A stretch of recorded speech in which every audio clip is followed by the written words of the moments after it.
Good afternoon and welcome to this news event hosted by the law firm Peiffer Wolf, Carr, Kane, and Conway, or Peiffer Wolf for short. You'll be hearing from three speakers today, and then we'll open the floor for questions during the Q&A period. The Q&A period will be for reporters only, and if you wish to ask a question, use the raise your hand function and your line will be unmuted when it is your turn to ask a question. For more information, you can go to peifferwolf.com where you can find the news release, links to the filings and photos, and also a direct link to the news release is now available in the chat window. As I mentioned, you'll be hearing from three speakers today. Our first speaker today will be Joseph Peiffer, managing partner at Peiffer Wolf, Carr, Kane, and Conway. Our second speaker today will be Officer Keith Poole. Our third speaker today will be Ashlie Sletvold, partner at Peiffer Wolf, Carr, Kane, and Conway. But let's begin with our first speaker. Again, that is Joseph Peiffer, managing partner at Peiffer Wolf, Carr, Kane, and Conway. Good afternoon. My name is Joseph Peiffer. I'm the managing partner at the law firm of Peiffer Wolf, Carr, Kane, and Conway, or Peiffer Wolf for short. We are here today to announce the filing of a discrimination charge with the Ohio Civil Rights Commission and a mandamus petition to the Ohio Supreme Court to compel the City of Sheffield Lake Police Department to provide public records documenting race-based harassment committed by former Sheffield Lake Police Chief Anthony Campo. Our client, Officer Keith Poole, who has over 30 years of law enforcement experience, is the victim of not only racist and abhorrent actions taken by his former police chief, his former boss, but also by the City of Sheffield Lake.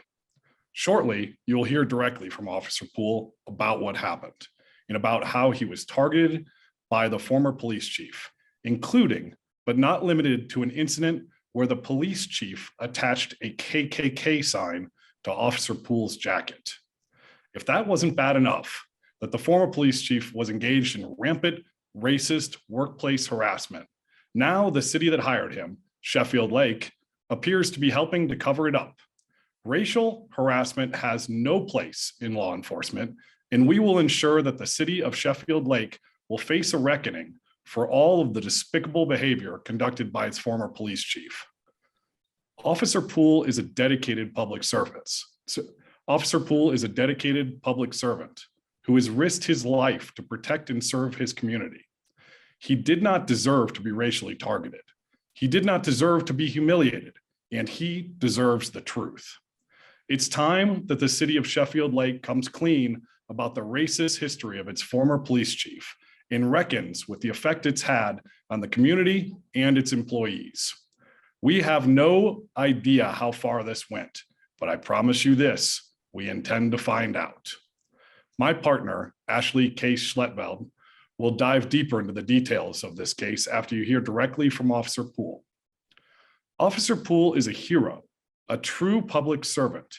It's time that the city he serves get on the right side of history.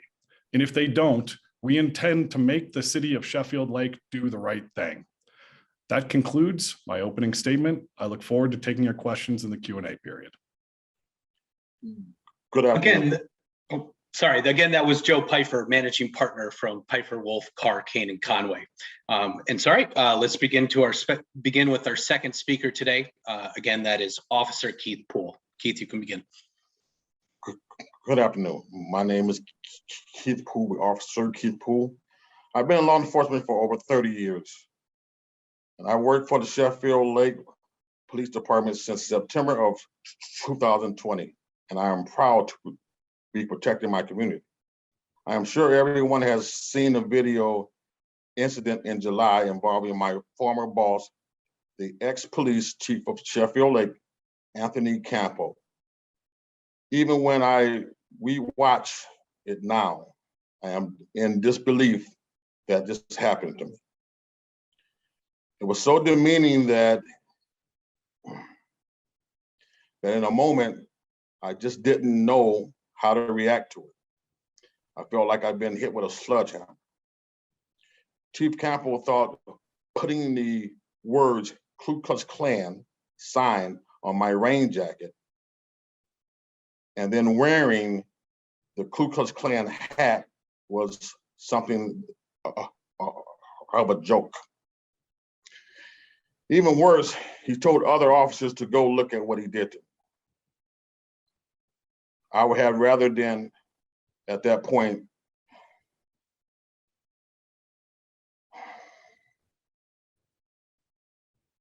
for him to have hit me in my face and for me to be able to protect myself at that moment. It was not a funny joke. It was offensive and humiliating, beyond anything I've ever experienced in my entire career of my life. It took me back to when I spoke to my great-grandmother, who was 100 years old, and the first time I met her, we talked about the family history, and I asked her about, have anybody in my family been involved with the Klan? And she said, yes, her son was killed by the Klan. And that made matters worse from what Campo did to me. And this was not the chief's first time doing something racist and offensive to me or other employees. It was just the first time he got caught on video. And the city failure to turn over the public records documenting his misconduct makes me feel like they want to protect the ex-chief Campo. It was actually typical for Campo to post offensive images targeting officers on the force right on our work bulletin board. These images were racist, sexist,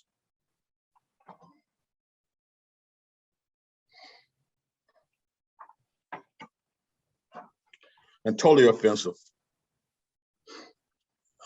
This man should not be in law enforcement. It was inappropriate for what he did to me. But even though everyone saw them, no one did anything to stop them throughout the years before I even entered that police department. It's clear that Campo doesn't think he did anything wrong. And despite what they said, the city of Sheffield Lake actions make me wonder whether they take this seriously. This didn't happen out of nowhere. It didn't.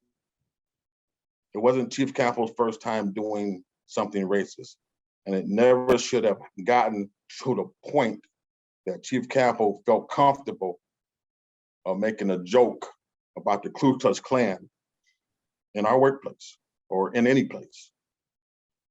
I feel it important to raise my voice about this so that the city, the police department, and the police departments across the country understand that this racist, hateful conduct is completely unacceptable, period.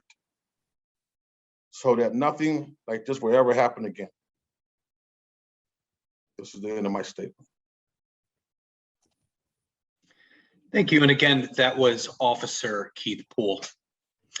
Let's go to our third and final speaker today. That is Ashlie K. Sletvold, partner at Peiffer, Wolf, Carr, Kane, and Conway. Please begin. Good afternoon, everyone. I'm Ashlie K. Sletvold, lead counsel for Officer Poole. Today, on behalf of Officer Poole, we submitted two filings, a charge of discrimination and a mandamus petition. The discrimination charge was submitted to the Ohio Civil Rights Commission, which is our state agency that administers Ohio's anti-discrimination laws. Filing this charge is the first step in initiating a lawsuit for the illegal racial harassment against Officer Poole in his workplace. Officer Poole has been with the city for just over a year now, and he was the first Black officer in its history. As detailed in the OCRC charge, the racial harassment Officer Poole endured was not limited to what was captured on the June 25th surveillance video. Before that, the police chief created an image of Officer Poole as the Grim Reaper, and captioned it "Raccoon Reaper" before posting it for weeks on the department's official bulletin board for all to see. The chief also posted images racially harassing the department's only Hispanic officer, including an image depicting him on a bottle of hot sauce and wearing a sombrero. The chief also sent Officer Poole an image of a vehicle with large rims and heavily tinted windows, with Officer Poole's name printed across the side, saying it would be his police vehicle. The chief also told Officer Poole that it looked like his windows were tinted while he was sitting in a police car with the windows down. Our investigation has revealed that Chief Campo referred to Officer Poole as the N-word and said he did not want an N-word working in his department. From the evidence we've collected thus far, it is clear that Chief Campo made no effort to hide his true character, and senior city officials knew of Campo's behavior but did not stop him, nor did they provide any training on appropriate workplace behavior or how to report incidents of misconduct. Instead, they allowed the chief's behavior to escalate to the events depicted in the June 25th video, where Chief Campo made the Ku Klux Klan sign and put it on the back of Officer Poole's new raincoat, and invited his white colleagues to join him in mocking Officer Poole. Chief Campo then made himself a pointy KKK hat out of paper and wore it in the police department, telling Officer Poole that he should wear it on his next call. This disgusting display of bigotry cannot be tolerated in a civilized society, especially in law enforcement. The stakes are simply too high. The OCRC will investigate Officer Poole's charge and issue his notice of right to sue. At that point, we'll begin his civil rights lawsuit. Now, today's second filing is a petition for writ of mandamus to the Supreme Court of Ohio. Back in July, as part of our investigation into Officer Poole's claims, we submitted a public records request to the mayor of the city of Sheffield Lake. The request sought, among other things, records documenting the chief's prior harassment of employees on the basis of race or other protected classes. These records were created on his city computer and posted on the police bulletin board. The city partially complied with the request, but did not provide the records of the former chief's history of harassment. Our Supreme Court here in Ohio has consistently enforced the public's right to access public records to shine a light on abuse and corruption in government. Officer Poole is a dedicated public servant who endured vicious racial harassment from his superior officer. The petition we filed today on Officer Poole's behalf asks the Supreme Court of Ohio to order the mayor and the city to comply with their statutory duties under the Public Records Act. By insisting on complete transparency and holding public officials accountable for this kind of misconduct, we shape the society in which we want to live. The men and women like Officer Poole who bravely serve in law enforcement and protect us every day should not have to endure racial harassment at work. We are proud to represent Officer Poole and commend him for his willingness to hold his employer accountable. That is the end of my statement, and we look forward to taking your questions. Again, that was Ashlie Case Sletvold, partner at Peiffer, Wolf, Carr, Kane, and Conway. And that takes us to the Q&A portion of the call. If you wish to ask a question, use the raise your hand function and your line will be unmuted when it is your turn to ask a question. And as a reminder, the Q&A period is for reporters only. If you are having issues with your own audio or the raise your hand function, you may also use the text-based Q&A box, and we'll do our best to get to all of those questions. Before we begin, I want to mention that a video recording of this news event will be made available online later today at peifferwolf.com, along with other media materials. Again, that's peifferwolf.com, no spaces. All right, why don't we take our first question? That first question is from Neil Vigdor at the New York Times. Neil, your line, please unmute your line. Hi, Officer Poole. I'm sorry you've gone through this experience. are you still with the police department, and how old are you? And what has it been like, continuing, if you are still with the department, continuing to work there in that environment? And what's been the response of your colleagues on the police force? The answer to your first question, yes, I am still there. I'm 57 years old. Working there since the incident and the removal of Chief Campbell has been more upbeat. The guys are okay with me. They don't have no animosity or anything like that, so everything is fine. We're still going forward just like we should be, and we still are protecting the community like we should be, together, without the rigorous of Chief Campbell, what he did with me. It has not stopped the other officers from working side by side with me. And one other follow-up question, if I may. You had mentioned, speaking to your great-grandmother. That conversation was prior to the incident, when you was it your great-grandmother's son that was killed by the KKK? I just wanted to go back through that, if you could. Yes, it was, and that was about 9 years ago when I spoke to her. She's died. She passed on. She was 100 years old. We was at her 100-year-old birthday party. It was at a park. I just wanted to know some history on my her dad's side, and she was the one that had a lot to say at 100 years old, believe it or not. Thank you. Yes, sir. All right, why don't we take our next question? Our next question comes from Jane Kaufman with the Cleveland Jewish News.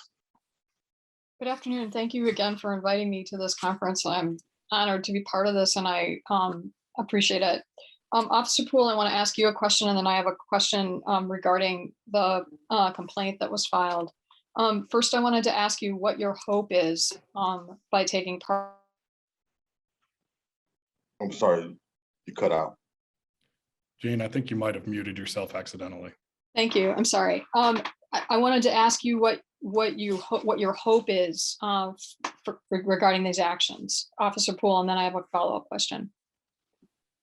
Regarding his actions? Regarding taking action in this format. What are your hopes by taking action now? What's the best outcome?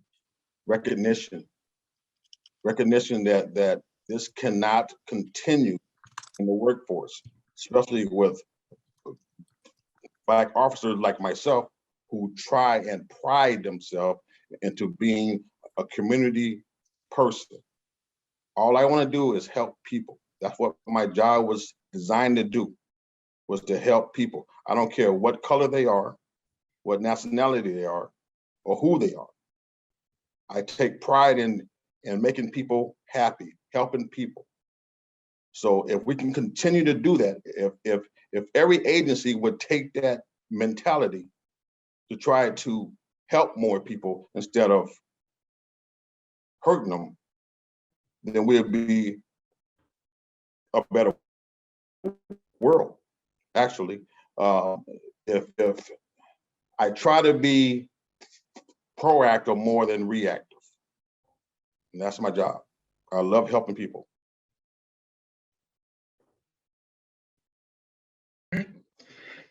Why don't we move to our next question? Our next question comes from Kristen Mazur of WOIO Channel 19 News in Cleveland. Your line is now. Yeah, can you hear me? Yeah, we can hear you. Officer Poole, what conversations have you had with either the mayor or any other village leaders since this incident occurred? None. Not with the mayor. Everything has been status quo. Besides the first conversation we had after the incident, when we both were emotional about the incident, but there wasn't really much said in that conversation, but he was trying to tell me he was sorry for what had happened to me, and he didn't know what to say. And I said I didn't know what to say either. It was just one of those things to where we had to, I don't know, just say something to try to get over it. Mind you, I was on vacation when the chief was escorted off. So I didn't know he was actually gone until I came back from vacation.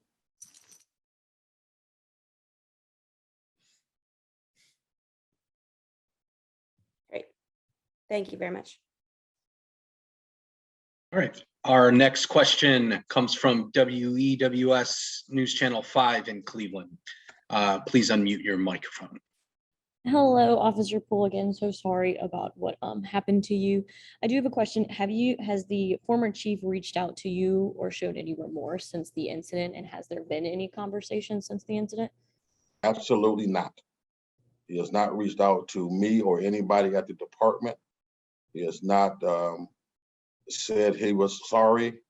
I have not seen him since the incident. Then one more follow-up question. Whenever you walked up to your desk and you saw that sign on your jacket, what were your words? What did you say after that? I mean, obviously you said it was very shocking and you didn't know what to do, but did you say anything to him? My exact words were, "Are you serious?" And I just looked at him and like, what else can you say to the chief of police who done something so heinous and so awful to the first Black officer ever? It's not understandable. I can't understand it. There's no words to captivate what he did. My first instinct was anybody's natural instinct to go after him. But then you got to look at it as a policeman's point to where we have to react. We can't react off of negativity, because that's our job. If we react off of negativity, then we shouldn't be in that position. So I had to take a step back, and that was hard for me. That was very hard for me. Dealing with a lot of things throughout my life, and throughout those moments, there was a lot of things going on in my life at that time that really hurt. And not only did he hurt me, but he hurt my family. He hurt my kids. They had to see that. So now I got to explain to my kids, or they older, but I still had to explain to them and their kids on why is their grandfather going through something like this, or why did that man do that to the grandfather? I have no explanation for it. So what he did was terrible. And if you could, last one, and if you could speak to him right now, and if he was in front of you right now, what would you say to him? Why? That's all. Why?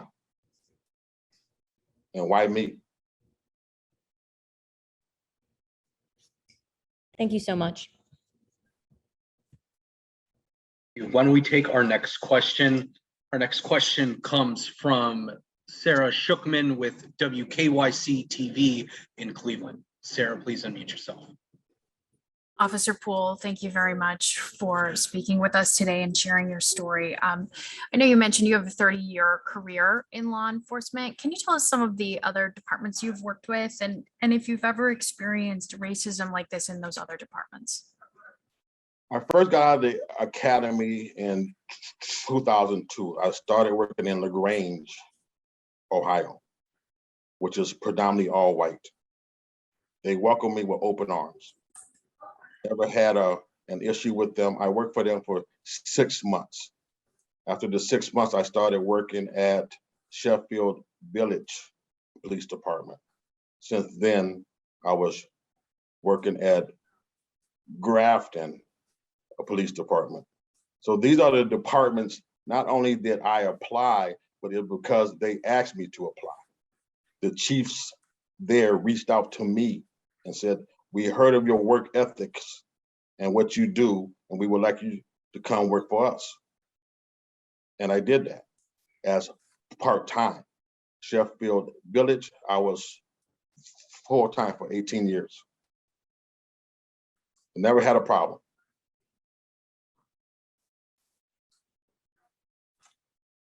And are you a native of Northeast Ohio? I know you told the story about your great grandmother and her 100-year birthday. Was she a native of Northeast Ohio? And would her son, who was you mentioned was killed by the Klan, would that be your great uncle?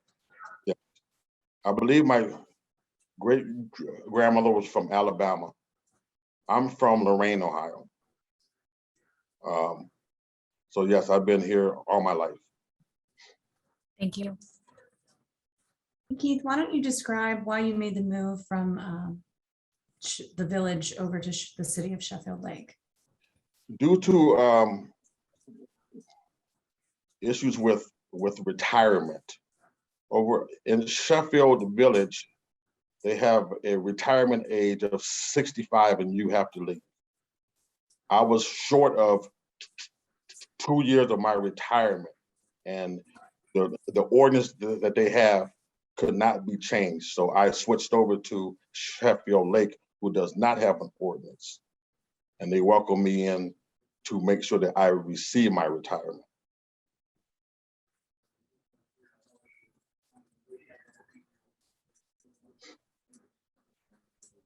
Thank you. Why don't we take our next question? Our next question comes from Thomas Corrigan with Westlife newspaper. Thomas, please unmute yourself.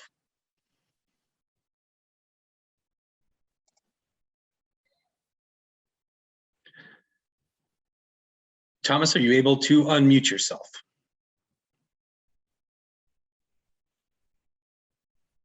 All right. Oh, while Thomas figures out the unmute function, why don't we go back to Jane Kaufman with the Cleveland Jewish News for a follow-up question. Jane, your line is unmuted. Thank you. I wanted to ask, I noticed in the complaint that there is an allegation of religious discrimination, and I wanted to ask about that. Sure, I'll take that one, Jane. Thanks for the question. The images regarding religious harassment were directed to another employee of the workplace. So this was part of the toxic environment that was created by Chief Campo in the city's police department. Can you say what religion that person was, if you're able to? Yeah, the gentleman is Catholic. Okay, thank you. All right, I think we have Thomas Corrigan's line unmuted. Thomas, are you there? Can you hear me? We can hear you now. Yes, All right. please go ahead. Officer Poole, I know you work part-time for Sheffield Village. Is there any chance you would be leaving Sheffield Lake for Sheffield Village full-time? Or why do you stick with the Sheffield Lake Police Department? No, I used to work for Sheffield Village full-time. I came over to Sheffield Lake, and you're correct. I now still work back in the village part-time, and no, I have no reason to leave Sheffield Lake, and that is not in my future plans. I'm gonna stick with what I have. So you are comfortable staying with Sheffield Lake in Sheffield Lake? Very much so. Thank you. You're welcome. Officer Poole, it's despite everything that has happened to Officer Poole is not a quitter. He's there to serve the community, and he's a hero, and he did not deserve what happened to him. He deserves an apology from that police chief, and he deserves these records to be released by the city of Sheffield Lake. He deserves the truth.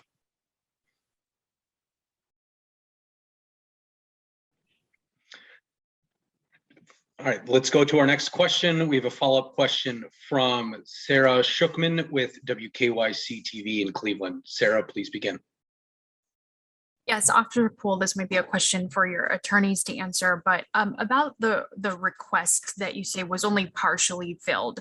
Are you seeking more details about the disciplinary action that Officer Campo or Police Chief Campo had received in past incidents? Or you also mentioned something like perhaps he had created some of these documents that have been shared on the bulletin board on a work device? Yes, that's correct. The practice of this police chief was to regularly create images using a website called faceinwhole.com, where he would put images of employees into different images that he obtained from that website, many of them mocking racial, religious, gender aspects of employees' existence and their characteristics, and would post them on the official bulletin board right there in the police department. And we know these two exist. We've collected some of them, and we will hope to see the city of Sheffield Lake provide full copies of what they have. We understand that they secured the police chief's computer device as he was departing.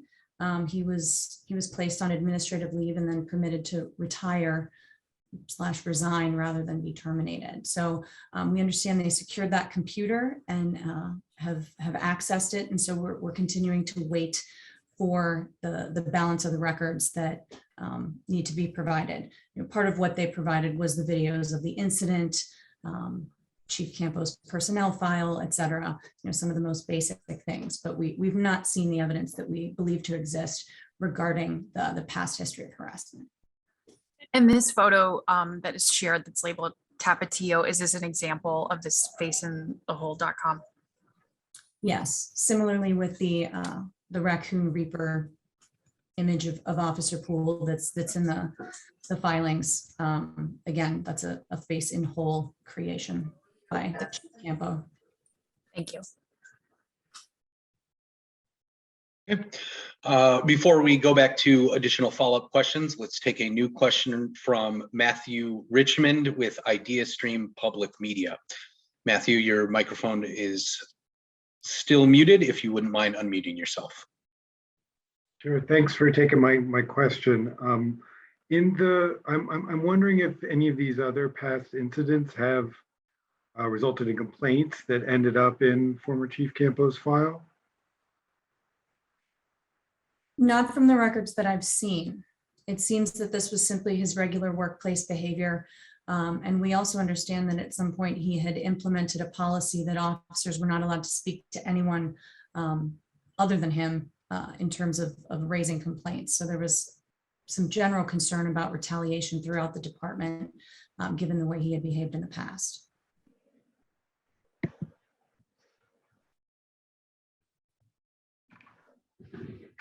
All right, why don't we take a follow-up question now? Follow-up question from Neil Vigdor at the New York Times. Neil, your line is unmuted. Please unmute yourself. Thank you. The video of the incident, was that obtained through the initial FOIA request? Is it just the video, or is there an audio component to that? And two other questions. How many officers are there in the department? And are there any other Black officers that have since joined the department after Officer Poole? Keith, I'll take that first part and let you jump in for the latter two. The videos that we've shared as part of this news release are public records that we obtained from the city of Sheffield Lake. I think we've split them into two videos. The first depicts the series of events that involves Chief Campo spreading out Officer Poole's raincoat into the form of a KKK robe before putting the Ku Klux Klan sign on the back of it. The second video, which I don't believe has previously been released publicly, is the video of Chief Campo making the makeshift KKK hat out of paper and wearing it in the police department. Are you guys going to release that second video? Yes. Today? Yes. And to finish responding to your question, there is no audio component to these particular videos. This is a surveillance camera that's mounted in the intake area for when an arrestee comes in for processing. There's a button that you push on the wall to activate the audio component when someone's being processed in. But as a general matter, throughout the day, it's simply the video component that's available. So that's all we have. Got it. And you should be able to get the video by contacting Max at the Hastings Group. Thank you. Keith, do you want to answer the balance of Yeah, Neil's third question? Yes. Third question, yes, we did hire another African-American officer. I think he's 30 years old. Real good kid. And how many officers are in the Sheffield Lake Department? Approximately at this time is 14 officers.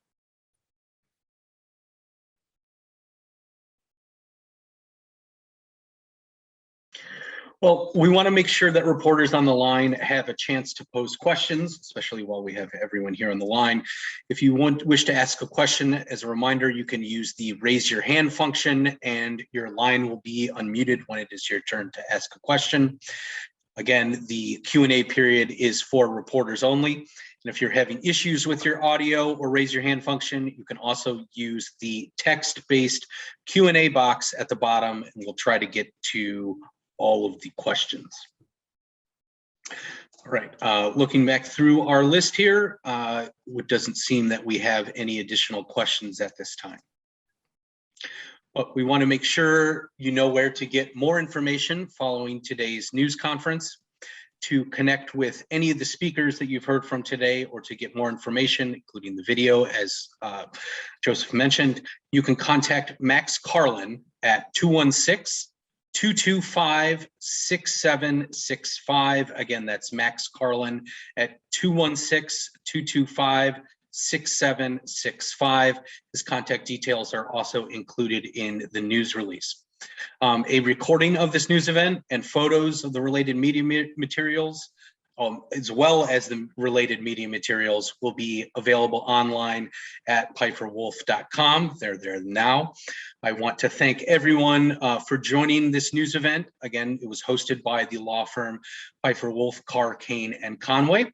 But that concludes today's news event, and thank you all for joining.